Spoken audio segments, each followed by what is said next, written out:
Армысыздар, қадірлі көрермендер. Трамптың келуімен Украинадағы соғыстың аяқталуына қатысты оқиғалар әлемдік тәртіп үшін тектоникалық сипатқа ие болды. Трамптың Украина қауіпсіздігін қамтамасыз етуден бас тартуы, бұл рөлді Еуропаға беруі біртұтас еуропалық армияның құрылуына алып келеді. Бұл ақш-тың Еуропа үшін маңыздылығын төмендетіп, оны ақш-тың басты қарсыласы Қытайдың құшағына итермелейді. Нәтижесінде Еуроодақ жалпы ішкі өнімі 18 триллион долларды құрайды және 450 миллион халқы бар жаһандық саясаттағы әлдеқайда тәуелсіз ойыншыға айналуда. Франция президенті Макрон айтуынша, Германияда және басқа еуропалық елдерде зымырандарын орналастыру арқылы Францияның ядролық қолшатырын бүкіл Еуропаға беруге дайын екенін айтты.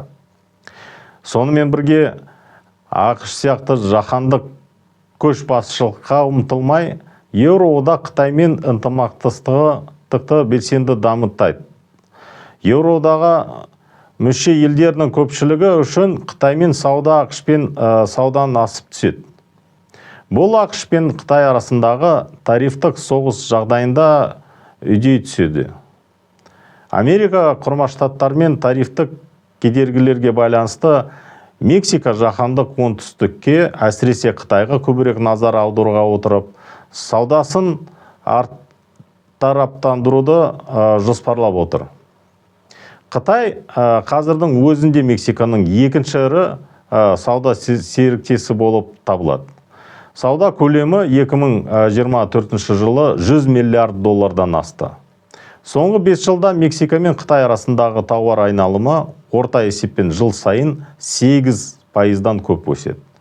Канаданың премьер-министрі ақш-тың 1 наурызда енгізілген қорғаныс тарифтеріне де қарсы шықты. 2025 жылдың наурыз айында Канадада ақш-тан импортталатын тауарларға 25 баж салығын енгізді.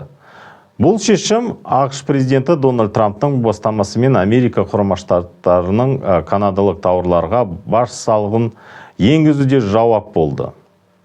Жаңа тарифтерден зардап шеккен тауарлардың жалпы көлемі 107 миллиард ақш долларын құрайды. Нәтижесінде ақш-тың ең ірі көршісі және одақтасы Канадада Қытай мен Ұлыбританияға қатысты сауда саясатын әртаптандыруды мүмкін. Бұл нені білдіреді? Ал Қазақстан үшін бірінші кезекте Қазақстан арқылы өтетін Еуропа мен Қытай арасындағы логистикалық жолды белсенді түрде дамытылады деген сөз. Дегенмен бұл ретте Қазақстан бүкіл орталық Азия сияқты халықаралық қатынастардың жаңа парадигмасын қайта қарауы қажет. Трамп әкімшілігінің іс әрекетінің прецеденті әлем болжауға болмайтын және кезеңге өткенін көрсетеді. Трамптың агрессиядан зардап шеккен Украинаға қысым жасалуы әлем жаһандық ережелерді емес, дөрекі күш қолдану тәжірибесін ұстанатынын көрсетеді.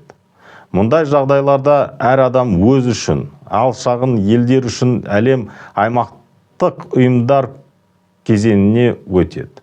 Өткен жылдан бері Қытай, Қазақстан мен Өзбекстан үшін ең ірі сауда серіктесіне айналды және бұл үрдіс тек күшейе түседі. Орталық Азияның барлық елдер сияқты Қазақстанда шағын экономикалы мемлекет бола отырып, өзара бірігіп көршілері Қытай мен Ресей, сондай-ақ Түркия және Оңтүстік Азия елдерімен теңгерімді қарым-қатынастарды одан әрі дамытуға қажет.